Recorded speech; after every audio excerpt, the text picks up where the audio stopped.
اعوذ باللہ من الشیطان اللعین الرجیم بسم اللہ الرحمن الرحیم الحمدللہ رب العالمین والصلاة والسلام علی سید الانبیاء والمرسلین خاتم لما سبق والفاتح لمن غلق المعلن الحق بالحق ابو القاسم محمد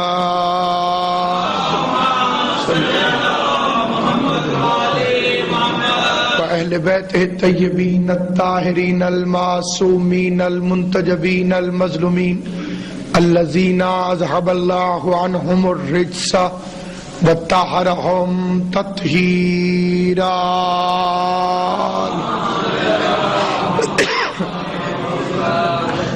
وأهل بيته الطيبين الطاهرين المعصومين المنتجبين المظلومين الذين أذهب الله عنهم الرجس وطهرهم تطهيرا صلى الله عليه وسلم واللعنة الله على أعدائهم أجمعين أما بعد قال الله تبارك وتعالى في كتابه المبين بسم اللہ الرحمن الرحیم یا ایہا النبی انا ارسلناک شاہدا ومبشرا ونذیرا وداعیا الی اللہ باذنہ وسراجا منیرا. درود پڑھ لیجئے محمد و اہل بیت. خداوند عالم سید عالمیان کی عزت اور عظمت کے صدقے میں اس متبرک اور مقدس محفل کو اپنی بارگاہ میں شرف قبولیت عطا فرمائے. جتنے شیعہ سنی مسلمان اپنے مشترکہ رسول کی آمد کا جشن منانے کے لیے یہاں تشریف فرما ہے، خداوند قدوس انہیں پیغمبر کے سایہ رحمت میں ہمیشہ رکھے. سامعین گرامی، مذہب اسلام دو قسم کے لوگوں سے پھیلا ہے، یا مولوی صاحبان کے ذریعے یا فقیر اولیاء کرام کے ذریعے. ملائیت تعصب کا بحروب ہے. اس نے عالمین کے رسول کو بھی طبقوں میں تقسیم کر دیا، حتیٰ کہ مسجدوں کا نام بھی فرقوں پر، مولویوں کا تعارف بھی فرقوں سے. لیکن جو فقیر کی بزم ہوتی تھی، فقیر سے مراد وہ نہیں جو ہماری روزمرہ کی زبان میں استعمال ہوتا ہے. ہم بھکاری کو بھی فقیر کہہ دیتے ہیں. بھکاری اور فقیر میں زمین آسمان کا فرق ہے. جسے زمانہ ٹھکرا دے اسے بھکاری کہتے ہیں، اور جو زمانے کو ٹھکرا دے اسے فقیر کہتے ہیں. سلامت مولا علی میرے بادشاہ امیر المومنین کا ایک لقب ہے، امام الفقراء، فقیروں کا امام. کیا مطلب؟ عربی زبان میں قبلہ کعبہ تشریف فرمائیں، اچھے مرد کو اعلیٰ کہا جاتا ہے. اگر کوئی مرد ہو، مذکر اچھا ہو، صاحب صفات ہو، اچھی صفات کا حامل ہو، اسے عربی میں کہا جاتا ہے اعلیٰ.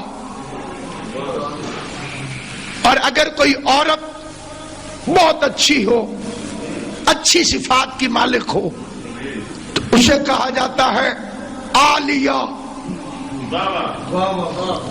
اعلیٰ کی مؤنث ہے عالیہ. اگر کوئی گھٹیا، گندا، ذلیل، پست مرد ہو تو اسے عربی میں کہتے ہیں ادنا. اور اگر کوئی گندی، گھٹیا، ذلیل، دھوکے باز، پست عورت ہو تو اسے عربی میں کہتے ہیں دنیا.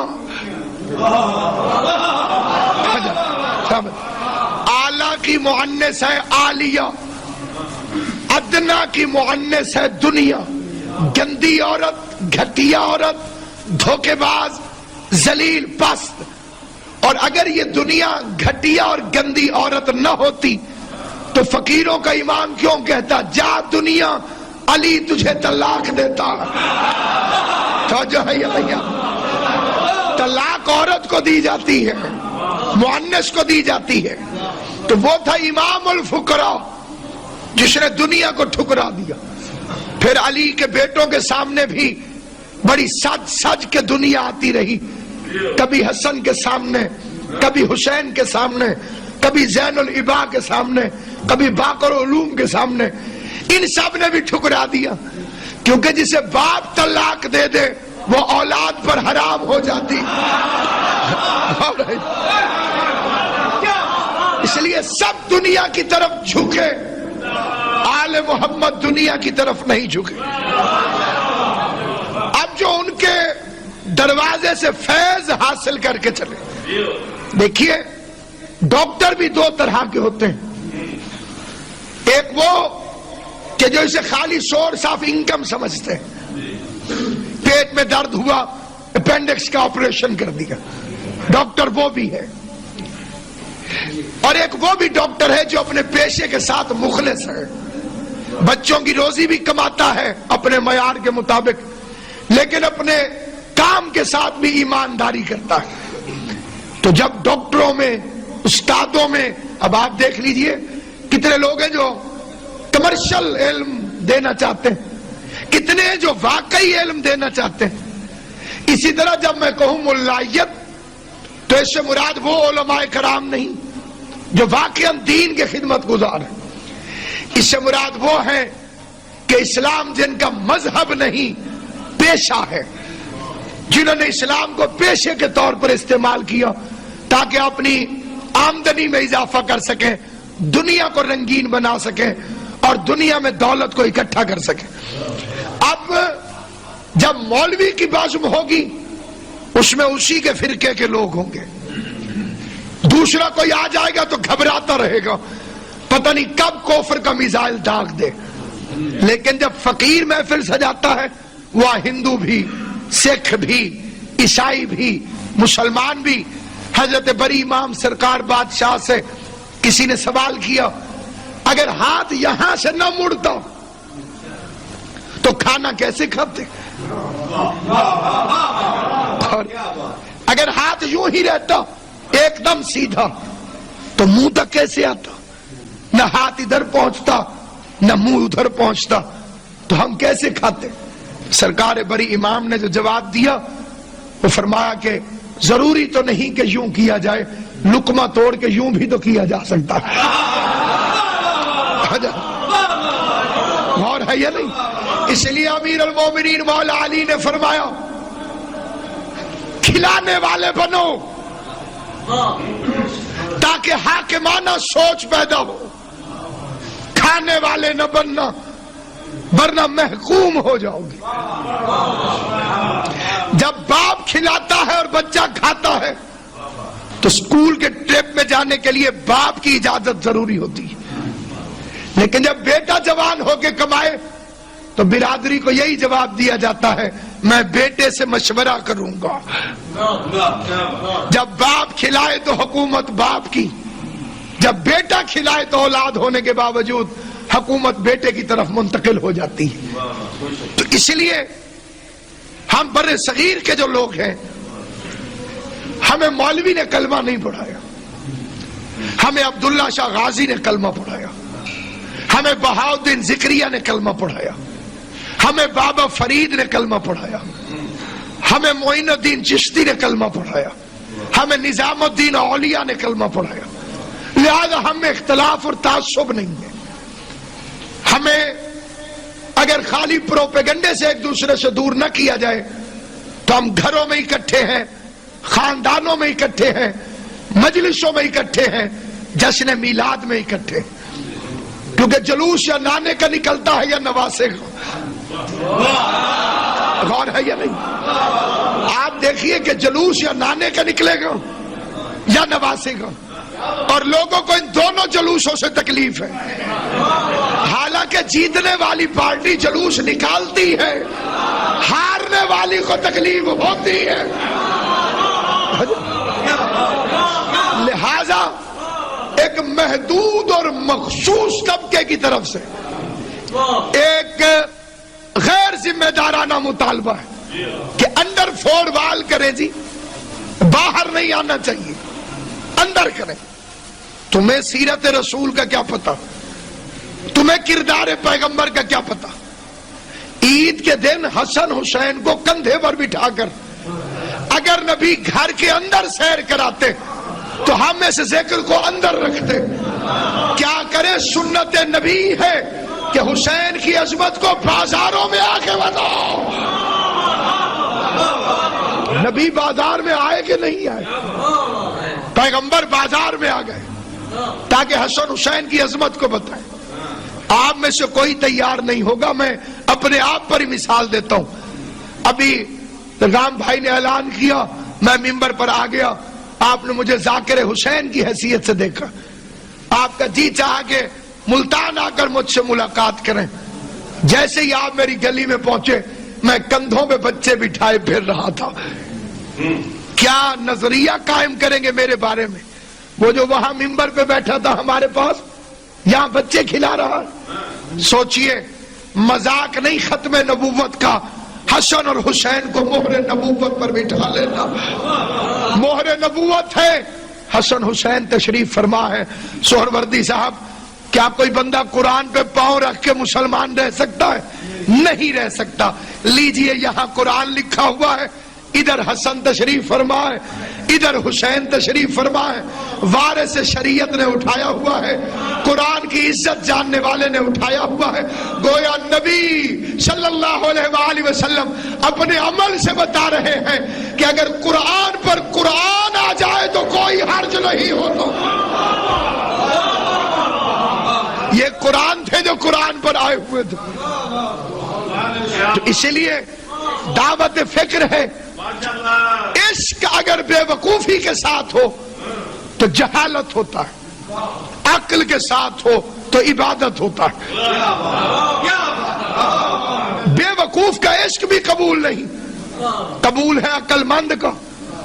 آقا سے محبت کرو لیکن عقل کے دروازے کھول کر، کیونکہ صورت کی محبت عشق رسول نہیں ہے، سیرت کی پیروی عشق رسول ہے.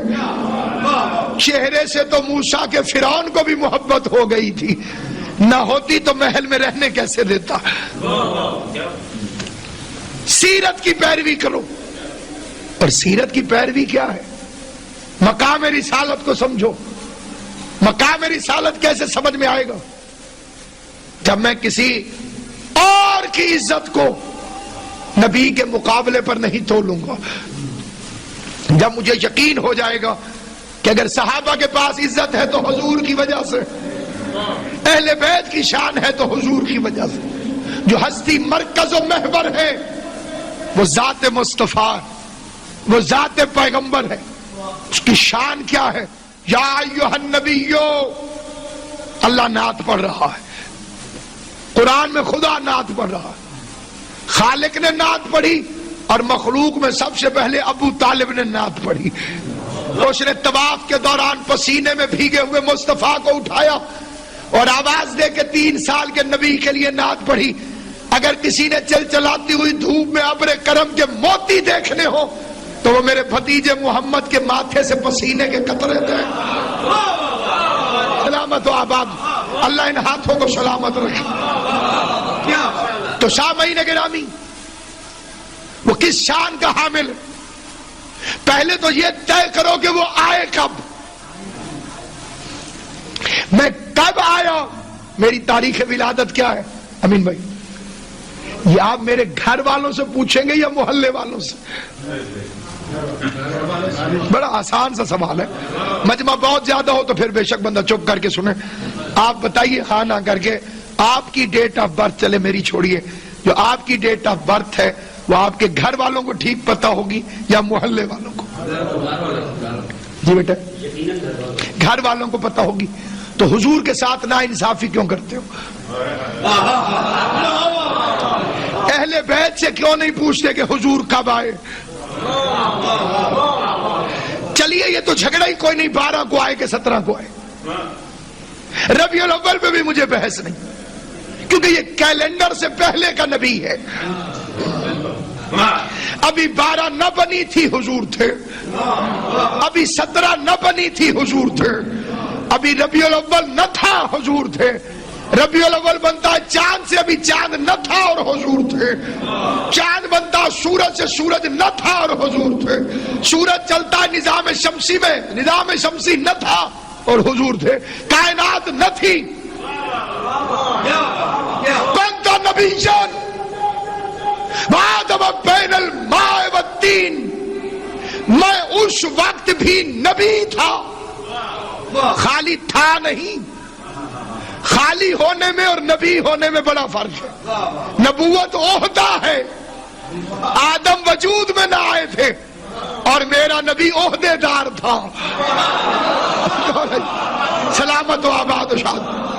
ابھی آدم علیہ السلام کا وجود نہ تھا اور میرا پیغمبر عہدے دار تھا، تو توہین رسالت کا قانون بناؤ کہ یہ تو بتاؤ کہ جنہوں نے کہا کہ 40 سال حضور نبی تھے ہی نہیں، اور جنہوں نے یہ افسانے گھڑے کہ خود ہی پتا نہ تھا کہ میں نبی ہوں، ورقہ بن نوفل نے بتایا کہ اگر واقعی آپ نے یہ چیزیں دیکھی ہیں غار میں تو پھر تو آپ نبی ہونے والے۔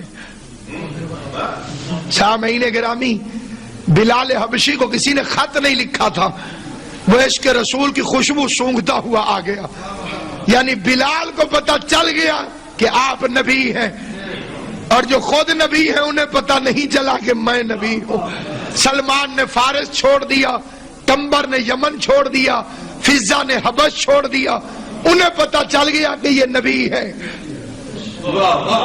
پڑھے لکھے دوستوں سے سوال ہے، عیسیٰ علیہ السلام نے جھولے میں کہا قالا انی عبد اللہ آتانی الکتاب وجعلنی نبی، جھولے میں عیسیٰ نے فرمایا میں اللہ کا بندہ ہوں، نبی بن کر آیا ہوں۔ چھوٹا نبی جھولے میں نبی، امتی نبی جھولے میں نبی، اور وہ جو سید الانبیاء ہے جس کی خاطر کائنات بنی ہے، اسے معلوم ہی نہیں کہ وہ نبی میں ہوں۔ عیسیٰ جاتے جاتے کہتے یاتی من بعدی اسمہ احمد، میرے بعد ایک آئے گا اس کا نام احمد ہوگا۔ عیسیٰ کو معلوم ہے کہ احمد نبی ہوگا، اور احمد کو معلوم نہیں کہ میں نبی ہوں۔ پھر جب دنیا میں آ گئے، حضور کے والد کی ایک ہی اولاد ہے، نہ اور کوئی بیٹا نہ بیٹی، خالی پیغمبر۔ شادی کے 6 مہینے بعد آقا کریم کے والد دنیا سے چلے گئے۔ کیا کبھی کسی سمجھدار ذہن نے یہ سوچا کہ ان کی وفات کے اسباب کیا تھے؟ اتنی جوانی میں، 23 سال کی عمر میں، شادی کے 6 مہینے بعد حضرت عبداللہ دنیا سے کیسے چلے گئے؟ وطن مکہ تھا، قبر مدینے میں کیوں ہے؟ حضور کے والد کی قبر مبارک جنت البقیع میں کیوں ہے؟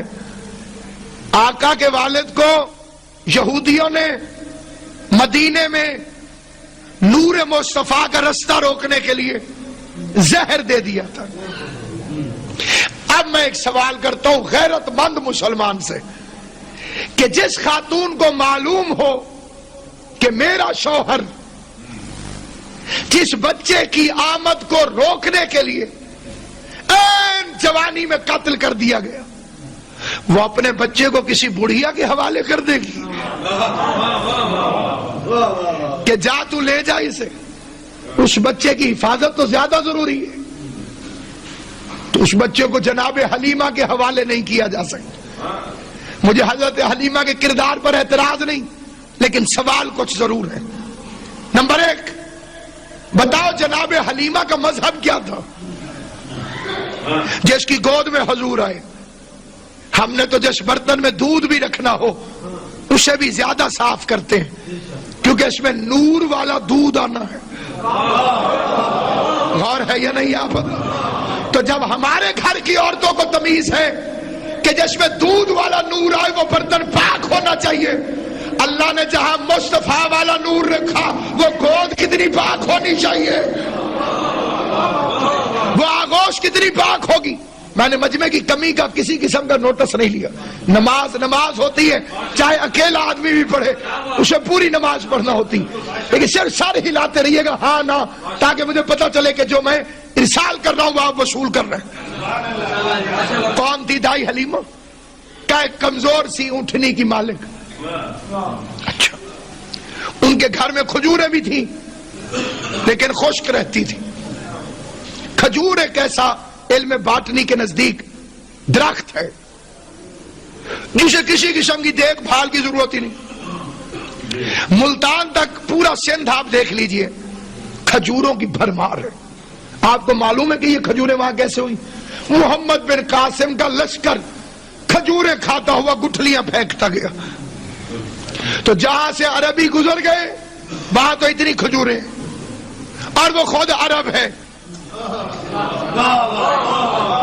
لکھا کہ پوری ذمہ داری سے یہ واقعات پڑھ رہا ہوں. اونٹنی کمزور تھی، کھجوروں کے درختوں پر کھجوریں نہیں لگتی تھی، بکریوں کے تھنوں میں دودھ نہیں تھا، اور بھی بہت کچھ خشک تھا، لیکن تہذیب منبر اس کی اجازت نہیں دیتی. مہاراج یہ تین چیزیں 8ویں جماعت کی کتاب میں بھی لکھی ہوئی ہیں. بکریاں دودھ نہیں دیتی تھی، درخت پر کھجوریں نہیں اگتی تھی، اونٹنی کمزور تھی.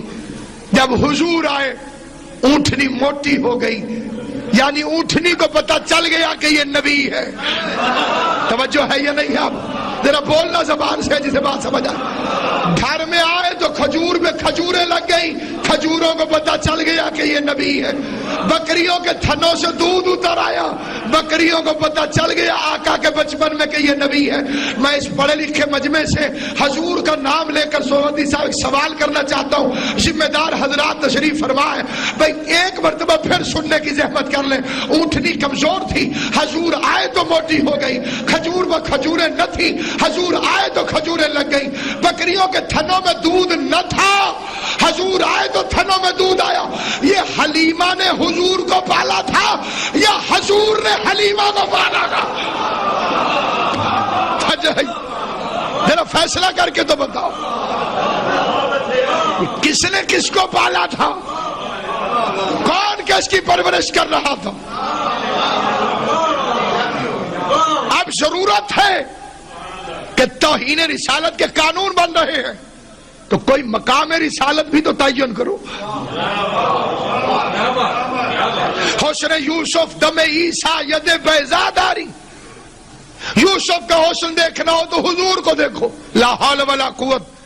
نوکروں کی استعمال ہوئی کی چیزیں حضور استعمال کریں گے. یوسف نوکر ہے کہ نہیں ہے؟ حسن یوسف کا کیا مقابلہ پیغمبر کے حسن کے سامنے. یوسف کا حسن نبی میں نہ دیکھو، نبی کے حسن کی خیرات کا نام ہے حسن یوسف. جس پر زلیخا عاشق ہو جائے اسے یوسف کہتے ہیں، اور جس پر اللہ عاشق ہو جائے اسے محمد مصطفیٰ کہتے ہیں.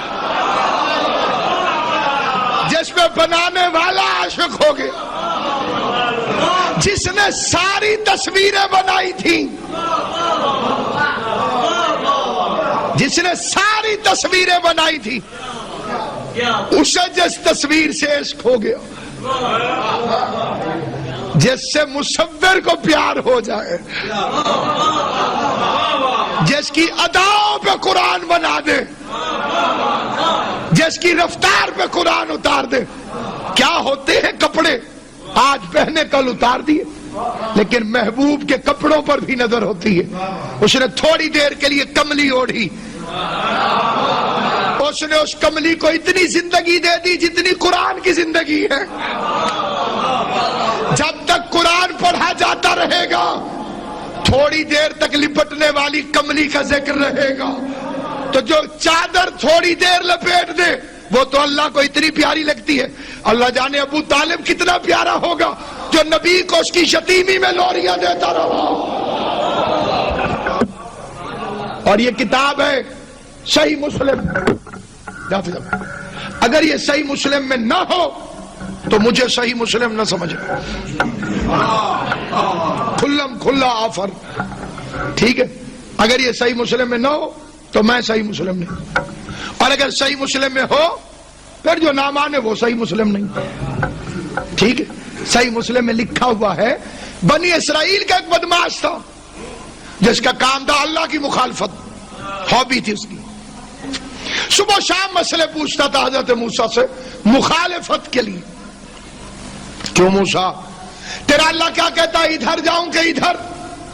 موسیٰ فرماتے ادھر، وہ ادھر چل پڑتا۔ زد بڑی بھیڑی ہے، زد کا پکا، مر گیا۔ حضرت موسیٰ کی امت نے گھسیٹ کے گند پہ پھینک دیا۔ اللہ نے وحی کی، موسیٰ اسے اٹھا، نہلا، کفنا، دفنا۔ حکم ربانی تھا، گھبرایا ہوا موسیٰ بار بار دیکھے بھی صحیح، نہلائے بھی صحیح، امت ناراض، وہ امت کے متقی تھے، وہ کہتے لا حول ولا قوت، یہ نبی کا کام ہے؟ اللہ کے دشمن کے ساتھ اتنا اچھا سلوک، تو دوستوں کے ساتھ کیا کرے گا؟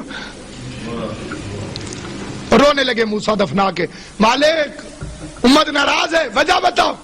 اب آ گئی موسیٰ، ایک دن میری مخالفت کے لیے یہ توریت پڑھ رہا تھا تاکہ مخالفت کرے، اس کی نگاہ اس میں محمد پر پڑ گئی، اس نے میرے حبیب کے نام کو چوم لیا، میں نے بدلے کے طور پر اسے جنت میں 70 حوریں دے دی ہیں۔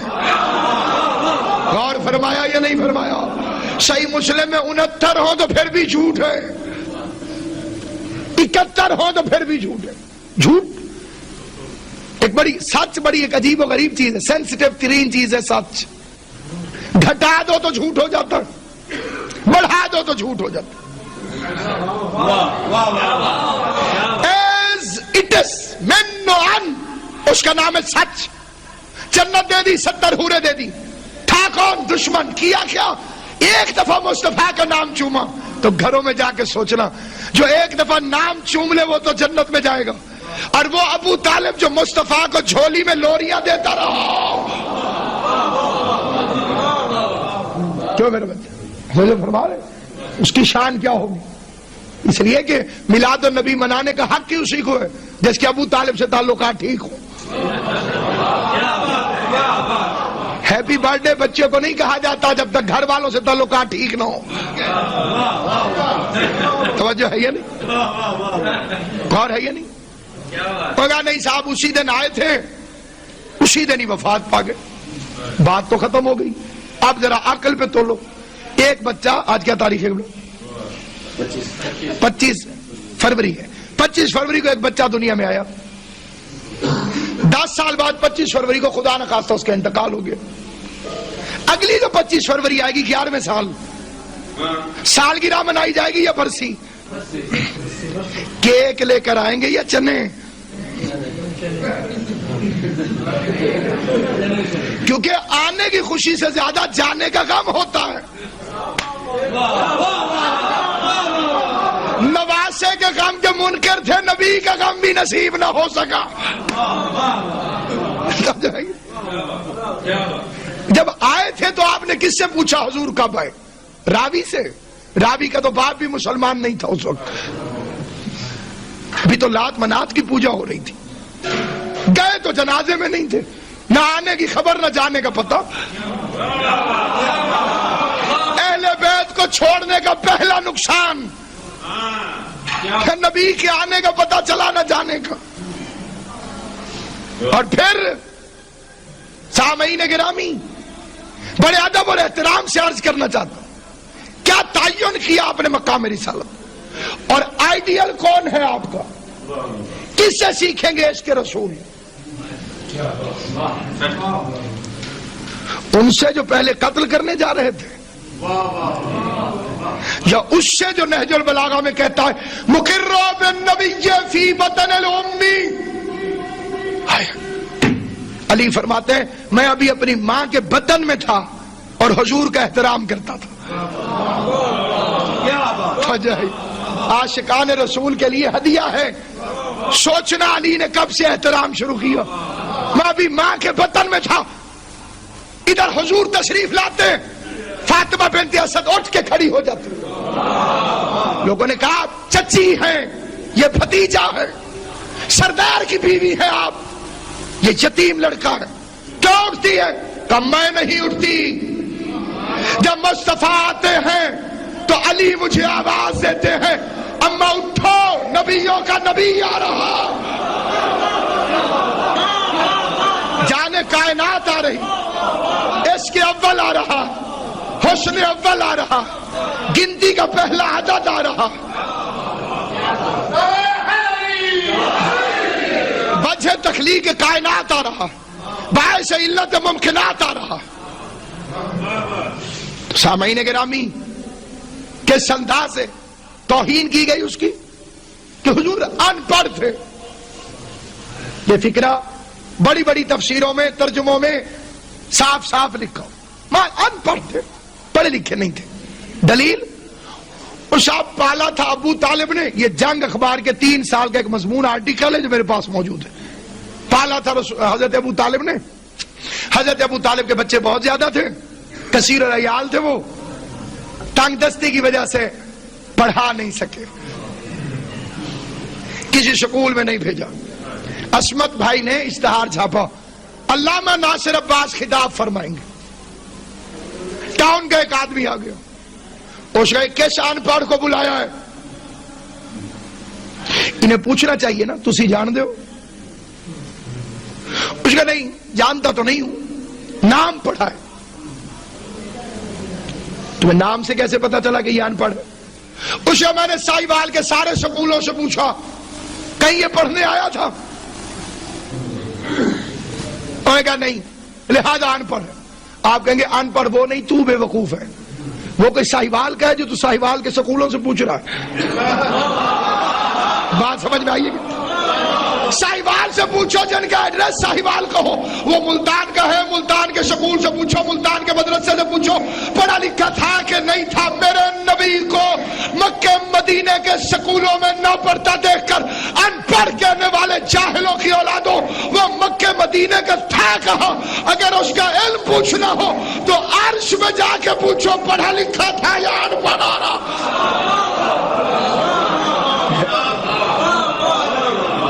جس کا دروازہ علی ہو اس شہر کو ان پڑھ کہتے ہوئے شرم نہیں آتی ہے. اس کا دروازہ علی جیسا, دروازہ ہے علی جیسا, شہر کتنا پڑھا لکھا ہو, اس کی عزت اور عظمت کیا ہوگی, اس کی بلندی اور بالیدگی کیا ہوگی. عیسائیوں میں شادی کوئی اچھی چیز نہیں, کرتے ہیں اچھا نہیں سمجھتے, بلکہ ان کا مذہب ہے کہ عورت جنت میں نہیں جائے گی, کہ آدم اسی کی وجہ سے جنت سے نکالے گئے. اسی لیے تو اسلام نے عورت کی اہمیت بتائی ہے.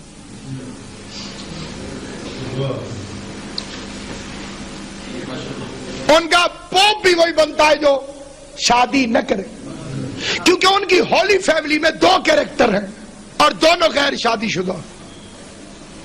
عیسیٰ ہیں, ان کی بھی شادی نہیں ہوئی. جناب مریم ہیں, ان کی بھی شادی نہیں. ان کے آئیڈیل فیملی, ہولی فیملی, جن کے اسوے پہ انہیں چلنا ہے, دونوں کی شادی نہیں. لہذا یہ جو عیسائی حضرات شادی کو اچھا نہیں سمجھتے. حضور کے خلاف ان کے پاس جو سب سے بڑا ہتھیار تھا, نعوذ باللہ, وہ یہ تھا کہ عورت کو بہت پسند کرتے تھے. لہذا سیٹنک ورسز شیطانی آیات, تسلیمہ نسرین کی کتاب اور ڈنمارک کے حرامزادے کے بنائے ہوئے وہ کارٹون, ان کا مرکزی عنوان یہی ہے. جن لوگوں نے یہ کتابیں پڑھی ہیں, وہ ملعون کارٹون دیکھے, ان کو اس بات کا بخوبی پتہ ہے. یہ ذہنیت مسلمانوں میں بھی داخل کر دی گئی کہ حضور کو معاذ اللہ عورت سے بڑی محبت ہے. اس کا ایک نہایت شرمناک مظاہرہ ہے براق کا فوٹو جو ان ملعون عیسائیوں نے ہماری مخالفت میں آقا کی توہین میں بنائی. ہم نے ٹرکوں کے پیچھے بنوا دی. آدھا جسم سارا جسم جانور کا, آگے شکل عورت کی. شہید فاضل علوی فرماتے تھے کہ میں نے ایک مولوی صاحب سے پوچھا کہ حضور اسی پر گئے تھے؟ اس نے کہا جی ہاں. تو فاضل علوی فرماتے تھے میں نے پوچھا بھئی جبرائیل پٹھے پائے یا کلفیاں کھوائیاں؟ چھوڑ دیا جشن ہی بناؤ نا تو علامہ اقبال ہی بن گئے سارے گھر. اور بات خشکی کی طرف چلی گئی ہے لیکن ہے جشن. جسم کا مطالبہ تو پٹھے ہے اور منہ کی اوقات کلفی ہے. لہذا اس کا شکار ہمارے کئی نعت خان بھی ہوگا. اچھے بھلے مرد ہوتے ہیں, داڑھی ہوتی ہے, سب کچھ, لیکن نعت پڑھتے پڑھتے عورت بن جاتے. میں ستڑی نو آ کے جگہ وے مدینے والڑیا.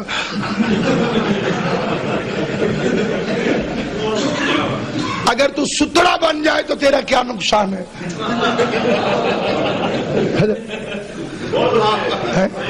وہ ایک بزرگ نے سنی نا جی ملانگ نے, انہیں کہا میں ستڑی نو آ کے جگہ وے مدینے والڑیا. انہیں کہا مدینے دا سفر ویکھو دے دی نحوست ویکھو. آقا اتھو ٹرن تے اینو جگاویں. اگر تو یہ کہہ دے بھئی میں ستڑے نو آ کے جگاوے مدینے والڑیا, دال پھر بھی پوری. جاؤں گی بن کے جوگن سرکار کی گلی میں, تو جوگی بن. کیا حرج ہے یوں کہنے میں کہ جاؤں گا بن کے جوگی سرکار کی گلی میں؟ حالانکہ نہ جوگی بنے گا نہ جوگن. مجھے امین بھائی پتہ ہے, کیونکہ جوگی بنا یا جوگن تو بین بجانی پڑے گی, اور بین بجاؤ تو سانپ نکل آتا, اور یہ بڑی خطرناک چیز ہے. اس کے سامنے بڑے نہیں رک سکے تو چھوٹے کتنے رکتے ہیں.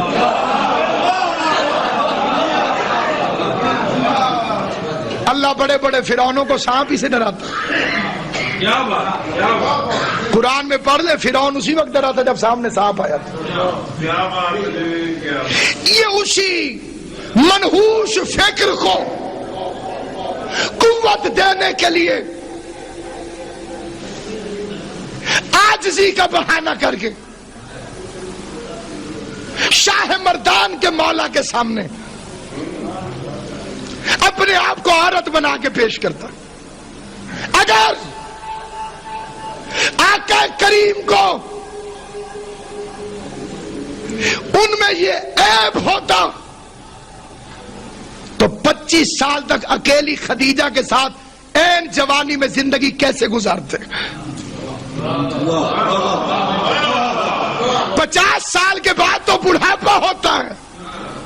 25 سال کی جوانی میں خدیجہ سے شادی, جس کے لیے لکھا جاتا ہے 40 سال کی تھی. چلو میں 1 منٹ کے لیے مان بھی لوں, 15 سال بڑی. اور عرب میں 15 سال کا فرق ماں بیٹے جتنا فرق ہے عرب کے اندر. تو اگر شادیوں کا شوقین تھا تو 25 سال کی جوانی سے لے کر 50 سال کے بڑھاپے تک ایک ہی زوجہ خدیجۃ الکبریٰ. جانتے ہیں نا خدیجہ, جنہیں محمد کنوارا ملا, اس کی عزت کے لیے یہ ایک فکرہ کافی کہ واحد بی بی ہے جسے حضور کنوارے ملے. اب اس قسم کی کوئی فضیلت ہو تو وہ خدیجہ سے زیادہ کسی کو نہیں مل سکتی. اسلام کی خاتون اول, پہلی شریک حیات حضور کی. اس زمانے میں شریک حیات جب نماز فرض نہیں تھی, روزہ بھی فرض نہیں ہوا, جہاد نہیں ہے, کوئی ایکٹیویٹیز ہے ہی نہیں. اور بعد میں 10 سال میں 13, 80 جنگوں سمیت, روزانہ کی 5 نمازوں سمیت, سال کے 1 مہینے کے روزوں سمیت. تو اگر وہ کردار میں ایسا ہوتا, کیونکہ شادیاں اتنی, یہ ویڈیو بن رہی ہے جو یہاں پہ نہیں ہے, وہ بعد میں ویڈیو دیکھیں گے، نہ ہونے کے باوجود سب کچھ انہیں نظر آ جائے گا۔ بیوی سے بڑا کیمرہ کون سا ہو سکتا ہے؟ عرب کے شک کرنے والے قبیلوں میں سے وہ ایک کیمرہ اپنے گھر لے آیا۔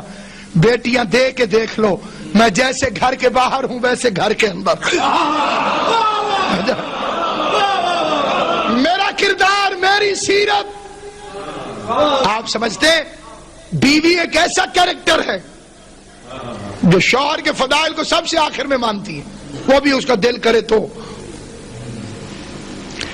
ہو جائے گی۔ تو خطرناک بات، آپ یوں سمجھ کے بولتے رہے کہ میں اپنی بات کر رہا ہوں آپ کو، ٹھیک۔ اگر بیوی کو شوہر سے محبت ہو، اتنی کو اتنا کر کے بتائے گی تعریف میں، نفرت ہو تو پھر شکایت اتنی ہوگی تو اتنی کر کے بتائے گی۔ شوہر سے محبت ہو، یہ جرسی کہاں سے آئی ہے؟ لندن سے۔ جسے نہ ہو لندن والی کو لنڈے کی کہے گی، ٹھیک۔ ہمارے مولوی صاحب نارووال گئے، نارووال، وہ فون کر کے پوچھا قبلہ کہاں ہے؟ بیوی کو بڑی محبت تھی اپنے شوہر سے، چاہتی تھی وہ بڑے مولوی بن جائے، انہوں نے ناروے گئے۔ تو بچہ چوپے تیرے میں خرچہ تو نہیں ہو گیا، بھاوے ناروے بن جائے بھاوے نارووال، ٹھیک ہے۔ کہاں گئے؟ ناروے، لام ہٹا دی پڑے یہ لگا دی۔ یہ ہے محبت، جسے محبت ہو تھوڑے سفر کو لمبا کر کے بتاتی، جسے نفرت ہو شوہر معراج سے ہو کر آ جائے وہ ماننے پر تیار ہی نہیں ہوتے۔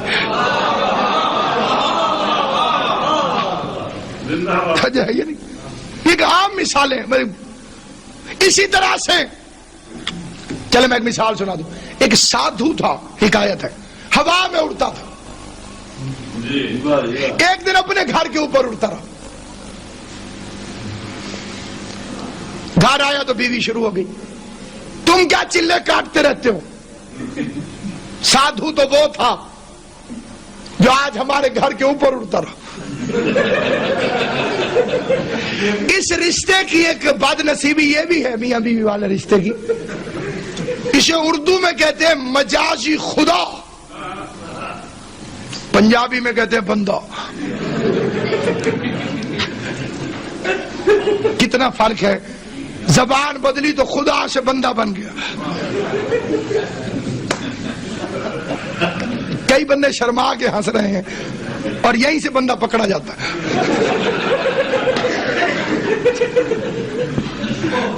اور اب اسے کہا وہ حقیر، پر تقصیر، عاجز میں تھا جو اڑ رہا تھا۔ اچھا اچھا، تائیوں ونگا ونگا اڑ رہے ہیں، آڑے ترچھے اڑ رہے تھے۔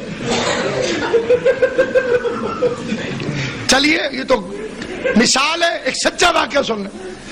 ایک عالم دین کو روتا ہوا مجمع دروازے پہ چھوڑنے آیا اپنے گھر ان کے، اور دروازہ کھلا تو بیوی نے دیکھا کوئی ادھر دیوار سے، کوئی ادھر دیوار سے، کوئی ایک دوسرے کے گلے سے۔ مجھے کیا کہا انہیں، تمہیں کیا کہہ کے آئے ہو؟ انہوں نے کہا میں نے تہجد کے فضائل پڑھے۔ خود تو فجر بھی قضا کر دیتے،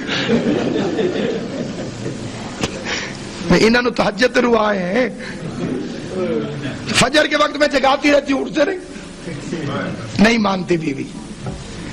میرے نبی نے اپنا کردار سب سے پہلے اپنی بیوی سے پوچھا۔ غار ہرا سے آ کے خدیجہ، فرشتہ آیا تھا، گردن جھکا کے کہتی آپ ہیں ہی ایسے کہ فرشتے نوکری کے لیے دروازے پہ اترے ہیں، آپ کی شان ہی یہی ہے، آپ کا رتبہ یہی ہے، آپ کی فضیلت ہی یہی ہے۔ یہ ہے کائنات میں کردار پیغمبر، یہ ہے سیرت رسول۔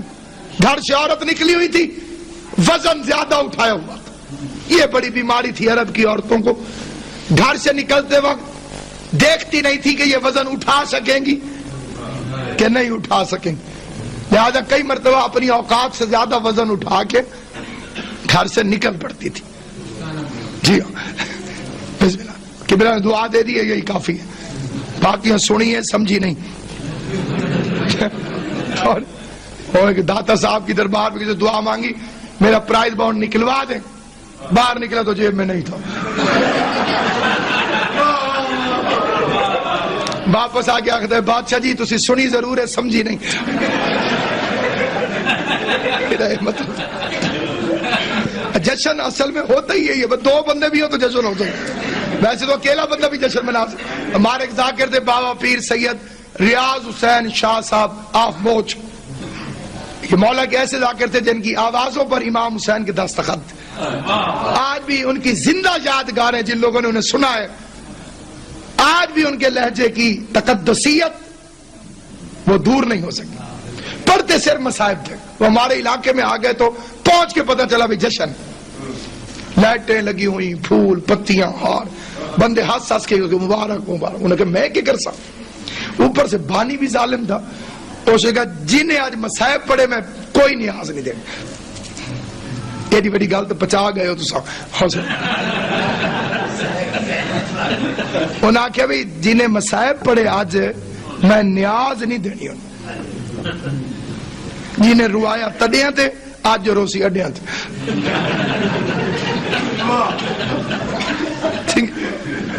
انہوں فوری طور پر ایک قصیدہ تیار کیا.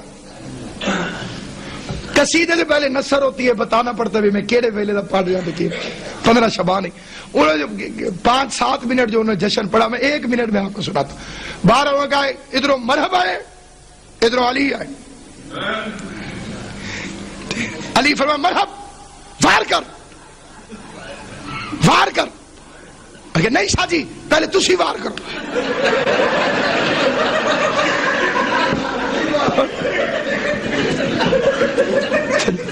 جیڑا اس فکرے تے نہیں پھر گیا میں اودی امید تے بیٹھا میں بولے سی کیا میں ہار منی جی. کاندنا لگ کے باہر دے مطلب نہیں بندہ منہ لکا دے. آج کل جشن ہے جو لکار والا بندہ نہ بولے اودی تلاشی ہو جاندی.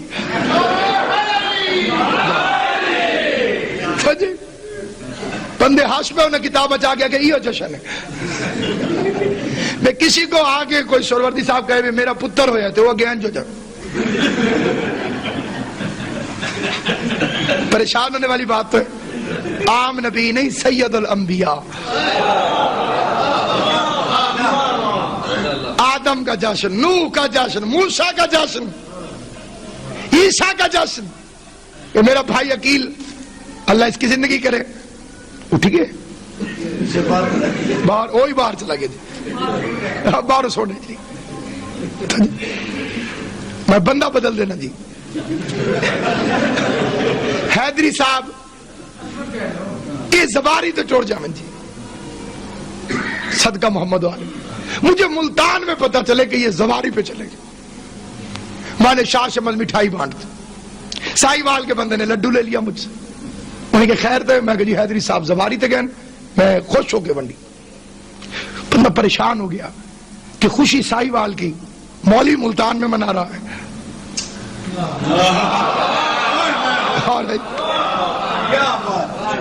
حیدری صاحب واپس آئے, ملنے گیا. حیدری صاحب مجھے بات سمجھ نہیں آئی. کیا آپ زباری پہ گئے تھے؟ ہاں جی. ملتان کا ایک مولوی مٹھائیاں بانٹ رہا تھا. کیونکہ کون؟ اسے فوراً نام لیا ناصر عباس. انصاف کرنا سارے. ایک فکرہ حیدری صاحب ضرور کہیں گے, مولوی صاحب ساڑھے اپنے نے ہوں دس رہا ہے کہ کوئی نہیں کوئی ہلو چلو کہیں گے کہ نہیں کہیں گے. میں مولوی صاحب ساڑھے اپنے. میں کہتا ہوں کیا کہنے اس جشن کے جس میں شیعہ سنی اکٹھے ہو کے آمد رسول پہ ہنس رہے ہوں اور انہیں خوش ہوتا دیکھ کر جبرائیل جا کے آقا سے مدینے میں کہے کہ آقا خوشی تو مدینے کی ہے, مکے کی ہے, ابو طالب کے گھر کی, آمنہ کی. یہ کیوں خوش ہو رہے تھے؟ تمہاری نسلیں سنور جائیں گی اگر ایک دفعہ حضور نے فرما دیا وہ میرے اپنے ہیں. جسے جسے شوق ہے کہ آقا اسے اپنا کہ پوری طاقت سے سینے کا زور لگا کے دونوں بازو اٹھا کے نعرہ